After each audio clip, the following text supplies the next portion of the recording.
consultant. We have a organic grower, an educator, activist, an ambassador. That's right. One of one, genuinely DC Scroger. How you doing, my brother? I'm blessed, man. Good to be here. So first and foremost, thank you for sitting down with us. We want to go through some things with you, and we sure that you're gonna give us some gems through this interview. But we appreciate you. I think we met at Candy Gather a couple years ago before the legalization hit. Yeah. And to be sitting down with you and then not knowing at the time that you were in the middle, on the cusp of helping legalize not only this state but multiple states is amazing. But you I don't want to say you're behind the scenes, man, but you're kind of incognito. Why is that? The work, rather than me be the story, it's the work that I do. So I don't need any credit. Now, when you say work that you do, what work do you do? What do you do? Well, In this industry. in the industry or just period? Period is, I'm a humanitarian. So it's about the planet first and foremost.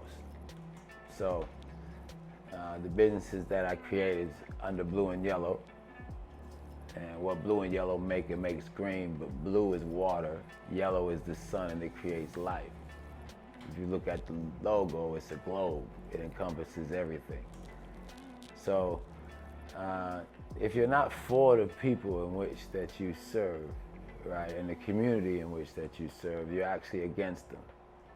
The problem is that most people don't service even the community they live in, let alone the community in which they take from. Blue and yellow specifically does righteously ignite, organize tactics. I righteously initiate organized tactics. Yes, Can you tell us how that intersects with the community plan specifically? Because you're talking about the community importance of it, and we were talking about the community plan. How do those two go hand in hand? What are people missing? Community plans for licensing, you need to be engaging in a community. Most people are having problems, especially in New Jersey, getting a municipality to approve their licensing because they just show up for their license meeting. You say you're going to be a part of the community, but you don't even show up for any other community board meetings other than the meeting that is pertaining to your license. Yeah, I mean, but you say you're going to do so much for the community. But you don't know the community from the jump. Right, and I service the have-nots, not so much the haves. And they're all over. And so what's the specific plan? Is there a specific plan, or is it a mentality of really implement yourself within the community in order to get these things going? Because we were also talking about licenses. People get all the licenses that they want. Yeah, they could. The plan is like any business that you have, you should have an community outreach wing component in it, not a nonprofit. People have wanted me to like formulate a nonprofit. No, I'm for-profit business, but yes, I might do work of nonprofit, right? In some cases, this is why I didn't get licenses in DC. So can you speak to that? Can you speak to how important having a knowledgeable cannabis consultant is to organizing or founding a cannabis company? Super important. Most people in Canna, when they hear of Canna, they think of the end result, not the business that created that product. So it's either a product, but we're in a service industry. So first is, do you love the plant? Right? Do you love her? Or is this just money? Because money's your motivator in a service industry. the service is gonna lack. Because you're worried about a bottom line, dollar. This is service. As I consult people, I consult not only build businesses, but I also implement self-sufficiency thinking. One of the things that I teach is in each student, I ask one, where's the number? Someone wants to grow cannabis, I say, what's your number? No one asks this, not even no hydro store. I've never heard anybody ask this question. How much cannabis do you and your friends consume in 4 months? Because if you don't grow that number, it defeats the purpose. And I teach self-sufficiency, so self being you, sufficiency being your friends, because you spend $100 to $200 a week every week before you eat. You're not lying. Yo, you're not lying, my brother. Yeah, it's a given before all bills. Before all bills, it trumps all bills. You will owe on your cell phone, call them to get an extension to get your meds tonight. I spend too much time getting my 8s nowadays, brother. You ain't. So the consumption itself is had and the money is tangible around you and it's all around you. So if you just look at your phone and the people that are in it, there's 100 people that you know, then all of them smoke, and that's $100 or $200 a week. So we're talking about, like, how do you start up a cannabis business? I call it an economical impact dollar amount. Here's the jewel of the day. When you start a business up and you say that you have an idea, before the business is started, you said and talk to your loved ones and your friends about the idea. You got some support, some were naysayers, but you got some support. Some even said, hey, that actually fits you, you should do that. That's right up your alley. All right, that was the idea, now you have the business, but you don't go back to them. Why not? Why do you go ask a stranger for your startup money to start your business when you could just offer to your loved ones and your friends 15%? And you know what? Do you think that you could circumvent your friends if you're in the industry? 20%? I believe, other than a producer, right now, anybody that's listening to this, I can circumvent better quality cannabis than you consume for 20% less than what you pay. Now, will you invest that 20% in yourself, which would be in the business that I'm talking about?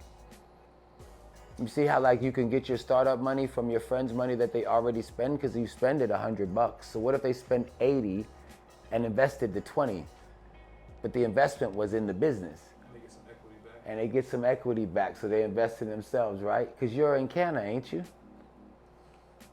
Anybody that says they're in Canada should be able to, like, get better quality to their immediate circle than they're getting right now, other than the producers. I have a lot of producer friends that grow, make hash, and produce products, so I can't, that number doesn't equate because they're the source. But for those that aren't, most people aren't the source.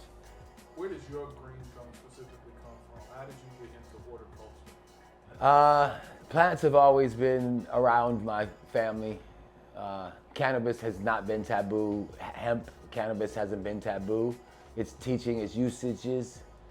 As far as the plants and growing, we've had a garden wherever I've lived at in the world, and I didn't, like, grow up here.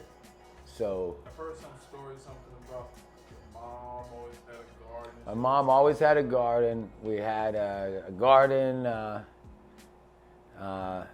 In England, we had a garden. And in England, like, the woman's garden is like your, like, if you don't have a garden, you're, like, frowned upon, right? You ain't got flowers growing and it doesn't look prestigious. Right. Then we had a garden in Italy. We used to get the manure from the farm that was next to us, the farmer, and put it in the garden. We used to grow all types of vegetables. We had a farm in Panama. We had a garden in Panama. And we always grew native plants where we lived at in the world. So we wasn't trying to, like, recreate things. We had papaya tree, mango tree. You really had to learn about how to plant. Right, and where we're at. In cannabis, we call that the terroir. It's the terrain and terroir in which the plants are grown in and are from. So even in the climates in Mendo and in California, on one side of the mountain you have a different range and different environment than the other side of the mountain. So within a 5 mile of cross, but the terrain, the terroir can be different, so the same genetic would grow differently. And it's not even mass.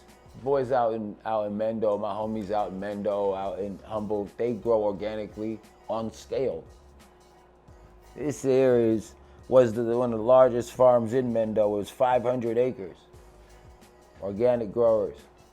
What is the difference between an organic grower and maybe Bobby Boucher. yes? The Waterboys. Synthetic growing. Most people are smoking PGR, cardboard, terp packs. Weed doesn't grow like asteroids. It's not hard as a rock. And most people are smoking synthetically grown cannabis. There'll be a study that will come out of Pennsylvania, and it's gonna shock the world. It's gonna talk about cannabis, and it's gonna talk about how like high residuals of heavy metals from those synthetics are leading causes of liver failure for the people that don't drink. So the next question on your chart is they're gonna ask you after you say that you don't drink, they're gonna ask you, do you smoke cannabis? Then they're gonna ask you, where do you get that cannabis from? So that's the news before the news. I'm into like the science behind this plant, the whys. I'm already know the hows. I'm into the whys. And now the science is unlocked and the research is unlocked. So the Bobby Boucher boys, I call them Bobby Boucher, the water boy, right? And that would fly over some people's head because they look at that as a funny movie, not really realizing that the water boy is a joke, because we live in this participation society where everybody cares about your feelings and everybody gets a trophy. Well, that's not the case. There was a water boy that actually rode the bench. And the water boys of today, they grow synthetically grown cannabis hydroponically. But the water boys today have to create a RO system to create that water, and that is a 2 to 3 to 1 ratio of waste. So for every gallon that is made, 3 gallons is wasted. Now, after they create that, they put synthetic nutrients in that grow. Then, after every 7 days, they have to dump that nutrients. Where do they dump it? They dump it into our watershed. So they're not gonna say anything today, but 10 years from now, mark my word, EPA is gonna be all over the Hudson River Valley because of the algae buildup in the Hudson River Valley, and that's gonna be from phosphorus and nitrogen buildup. If you don't believe me, go to Lake Michigan right now and look it up. They got heavy algae buildup, and that's directly from the synthetic nutrients that has been leached into the ground, which if you're growing today and you started growing and you grew for your life and you were just a small grower, your home grower that grows hydroponically, you got a small little grow. You're still the equivalent of a mini toxic dump with the life of your growing career. So don't tell me about how you're a steward of the planet and steward of the plant. And don't tell me about we can grow all our food hydroponically. Disease and direct correlation of disease is direct correlation into the feeding and food that you eat.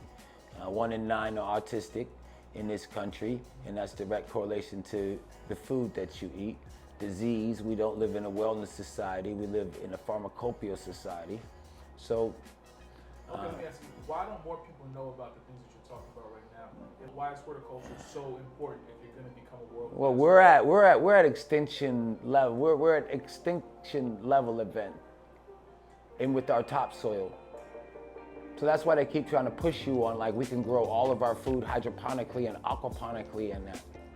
That's why they keep trying to push that. We are at our topsoil level. If we do not get back to regenerative farming and replenishing the soil in which that we have depleted, we will not be growing. You'll be still sick. Your children will be sick, and for generations on and on.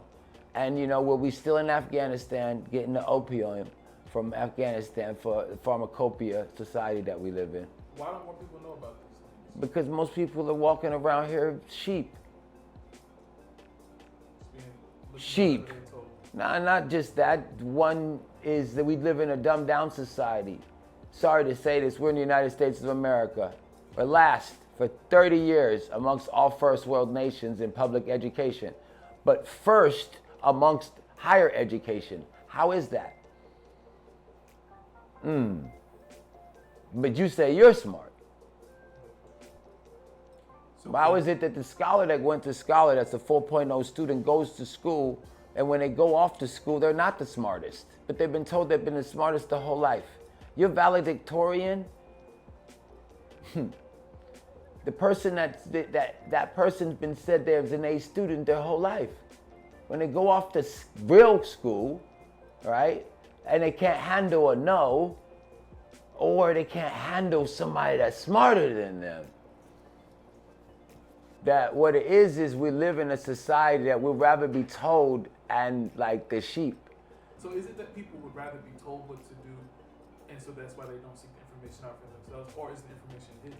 No, it's not hidden. We live in a Google society today. You can find anything that you want. It's not hidden. It's that when your eyes are open, you can't close them anymore.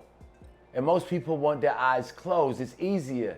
It's easier to ignore. It's easier to dismiss. It's easier to deny. Say that I didn't notice it. Like when it's like plain and simple, it's like you couldn't find a vegan restaurant 25 years ago. Now a restaurant can't exist without it having on the menu. Well, this is organic cannabis. That's what it's gonna be. So you're either gonna like grow it the way it has been grown for 10,000 years without our interference, or we're gonna be like pharmacopoeia, 140-year study, and we lose what medicine is. So medicine before pharmacopoeia didn't exist. So are you, with that said though, are you also possibly saying that in 20 years, we could be where we need to be? It takes us longer as a people to get there, but like you're saying now, you go to a restaurant, you can't go there without there being a vegan option. I think that it'd be nice if we could get there tomorrow, but do you think? I think that I believe that with cannabis, because the research is now being unlocked, it's not even gonna be 20 years. The consumer is becoming smarter than their provider, and they know why and what they are seeking in their relief. And when they don't get it from their provider, they're gonna go elsewhere. So therefore, you alienate your customer base. And if you don't believe it, here it is. Safeway. Go to Safeway, look at the magazine rack. 50% of the stuff in the magazine rack is cannabis and related. You know, you just went straight up DC on people. Like, I went to school in DC. I know what you're talking about. Like, I don't know if I feel like they're like, what? The safe what? Go ahead. Oh, my bad. My bad. The grocery store. You go to any grocery store. Yeah, any grocery store, you go to the magazine rack. The magazine rack today, 50% of the magazines on the rack are cannabis and hemp related. When's the last time you bought a magazine? Right. If it didn't exist, if it wouldn't exist, it went to digital, right? Somebody's buying them magazines though. Who is that? Yeah, the largest population that needs the plant too. Our elderly. 70% functioning opioid addicts. 70% functioning opioid addict. Your grandma, your mom, your dad, your uncle. You don't believe me? What's the next holiday? Not 420, that would be our holiday, but the next holiday would be Memorial Day. All right, if you're in the canna and you're the black sheep of your family, so this is not gonna bother you. This is what you do. When you go to grandma's house, do this. On Friday, take the pills. Take the pills. No. This is what you have to do. This is something that you cannot fold or conform, but if you want to prove a point, well, I'll prove that your grandma is a heroin addict. I'll prove that your auntie, your daddy is an addict. And here's how. On Friday, when she can't sell the pills, it's going to be all roar in the house. And on Saturday, she still don't have her pills, right? And either somebody's gonna try to go get her pills prescription fixed, right? Or she's not gonna have them. And by Sunday, she's gonna be fiending like a dope fiend. And then it's gonna show you that your loved one is actually being pumped pharmacopoeia pills because we don't live in a wellness society. And the largest portion that are being pumped are our elderly. They're the ones that need the plant the most. They're the ones that our moms, our dads need access to this plant, and they're the ones that are reading those magazines. They're the ones that buy the magazines. DC, can you touch on that like a little bit though? Like you brought up a good point, like cannabis consumers being like one of the more educated like consumer bases out of like a lot of other things. Like Most people aren't. Most people smoking mids, so most people aren't that educated about the consumption in which that they have. Yeah. My bad. But most people aren't educated about on what they consume. That's why they don't get the relief that they seek. And then when they are, indica hybrid sativa, that's irrelevant today. So like you can eliminate indica hybrid sativa from your vocabulary, period. Wait, why? I was going to ask you which one was your favorite before we got to the end. Why is it irrelevant? It's irrelevant. Taste and flavor have a direct correlation to feeling and emotion. Taste and flavor, terpenes and flavonoids. That's what it's about. And that's the highway in which that the cannabinoids travels to your CB1 receptor in your brain. Then it goes to your extremities, which would be the relief points in which that you want to seeking. So my back aches, my legs are hurting, I have some anxiety. But at first it travels to the CB1 receptor in the brain, and then it travels to your CB2 receptor. So think of a vascular system in your brain, and this is the endocannabinoid system. It has a direct correlation to our immune system. It's why a breastfed baby is stronger than a non-breastfed baby, but the doctor can't tell you why. But he knows that the breastfed baby is stronger, but he can't tell you why. And that's because of breastfed milk from breastfed mom is the last time, if you've never smoked, that you consume cannabinoids. Therefore, defense mechanism and to build your immune system. Couldn't some of those flavors, though, because you're saying it's not based on sativa or indica, it's based on flavors that And terpenes. And terpenes that indicate your receptors. Yeah, it could be negative too. So wouldn't the difference in flavors just determine if that was a sativa or an indica? No, sativa, indica. Indica is India.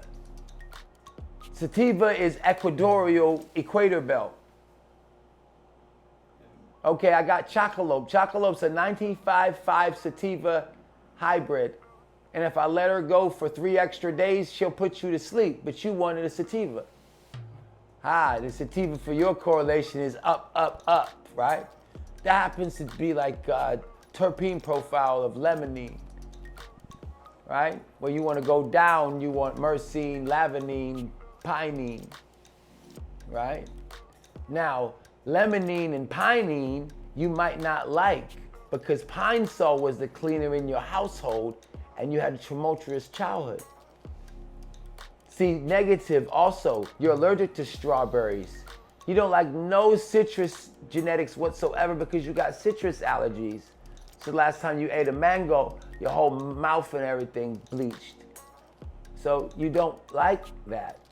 See, that pumpkin spice that you smell, you'll go back to grandma's house on the holiday and for 5 seconds you're actually there. I ain't gonna lie, sometimes I pick up the 8th, I smell it. You will. Yeah. It's like pine sauce sometimes. So like the taste and flavor have a direct correlation. Your terpenes. So this is a service industry. So here's how dispensaries should be run. 2024. And if you ain't thinking about this, you're obsolete. I have to be scanned in, so you got to give me your ID. The metric system itself is a giant algorithm. So it's designed to catch you cheating. you put the data in, and then over time, if I grew 100 pounds in this bay and I only got 75 and there's no crop loss or waste loss, where's the 25 pounds? Red flag. Nobody's actually sitting there watching your facility 24 hours, but it is 24-hour 360 surveillance that's backed up. And that's so like when that 25 goes, boom, it gives a red flag. You might want to look at this, and then an investigator starts to look at your stuff. So, but you have a taste and flavors. The negative approach to a taste and a flavor, if I were to classify in the morning, every morning you don't smoke for the same reasons, but let's just say in the morning, and throughout the day we don't smoke for the same reasons. So smoking the same cannabis throughout the day is like, why you're not getting the relief that you seek is because you're not smoking the cannabis in which that seeks. But let's say that in the morning you're seeking a certain relief. If you're certain that you're seeking a certain relief in the morning, huh? Because we got here lacking smoking the same eighth all day. You telling me like I'm not doing nothing? You're right. You need because the high I feel in the morning is different than the high. But why you're smoking though? What the reasoning in why you're smoking in the morning? It could be different. To start my day. Right, but on Saturday, Sunday, it might be like I want to relax. I want to smoke my doobie and be like, you know what? I want to do shit. So that racer that you're looking for to get you going ain't gonna work in the morning. But anyways, how this works is this. I have to scan you into my dispensary. So one, it should be a concierge service.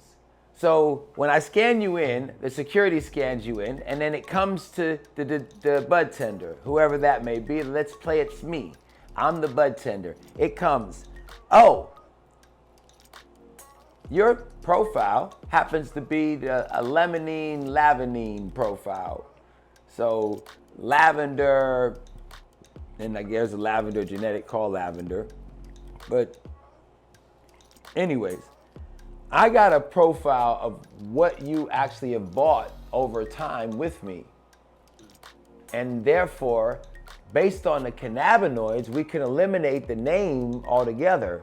Based on the cannabinoids and the terpene profile will tell me every time, if you give me 5 genetics that you smoke for the reasons that you're smoking with, if I took those 5 genetics and took them to the lab, the cannabinoid and terpene profile is going to match up for that relief you're seeking. So therefore, I can eliminate the name, and then I'll just put the new genetic there. So I got a new genetic that I'm introducing, and I want to see how many people might like it. Well, I got a whole client list of everybody that likes lavanine and pinene right here. So when they come into my dispensary, I'm gonna give them the free. And then for somebody that likes myrcene and wants to go night-night, I'm gonna give them the night-night. I already know you're gonna like it. See, I can suggest and anticipate what you're gonna buy before you buy it based off of your cannabinoid profile. So and your taste and flavor. And then I know that you know what? He buys Super Lemon Haze and he buys Amnesia Haze. But he also buys the Legged OG. So he spends most of his money on his Super Lemon Haze and Amnesia Haze. So he must be looking for a racy relief. He might be a creative. He doesn't want to go to sleep, but yet he likes that heavy. That must be his go-to at night. I can have you already profiled in. I'll tell you right now when you started smoking, and I don't even know you. When you started smoking and why. Are you saying you can do that right I can do it right now. When did I start smoking? You started smoking between the age of 12 to 15. Why? Post-traumatic stress disorder. Yeah? No? I did. Yeah? What about you? Take yes. I said, that's the age range. For everybody, that's the age range. And for others, they started smoking later. They started smoking in college after 18, 19, 20. And that was maybe because the household that you came in, wasn't no trees in it. Yeah. Nah, it was around I would say 8 But why? Post-traumatic stress disorder. So you started smoking, right? Why do you continue to smoke? You're gonna say, I liked it. No, that's not the case. We like a lot of things, but we don't continue to do them. Felt different after what it made Whoa, what? What relief for you? What escape, right? Relief, right? So you were medding up, self-medding. And you've been doing it your whole life. So I was 19, sophomore year of college. Sophomore year of college, 19. There weren't trees actively in my house, but once I started smoking, then I came back, and smell started. You start recognizing the smell, like, oh, that's what they were doing. Ah, yeah, that way. Oh, that's all what the time, but I was like, I've smoked this before. most people, and this is not, everything's not absolute, but most people are smoking, and they continue to smoke, especially if you have any melanin in your skin. It's because of post-traumatic stress disorder. And that's why, and if you live in an urban environment, you understand your immortality was touched at a very young age. So you saw the ills of society very young. You saw how the crackhead was treated as the butt of a joke, but was mistreated. And it's okay. So you don't want to be associated. That's where that Right. So the trauma in which that you see, you've also seen death. Well, other kids get to go still play at the playground. You don't get to see that. And then someone say, well, I didn't grow up in an urban environment. I grew up in a rural environment. Well, boy, you knew your place very early. You probably knew it when they talked to your daddy and called your daddy a boy. And your daddy didn't say anything back. So, like, in this society, we know our place very early. So post-traumatic stress disorder would be why you continue to smoke once you started smoking. You sought the relief, you're not aware of the relief that you're seeking, right? But one would say, I liked it. You liked it, yeah? Why you continue then? And that's the relief that we seek. Nobody recreationally uses cannabis. Everybody is medding up, everyone, if they want to admit it or not. What do they say for a drinker when they go home?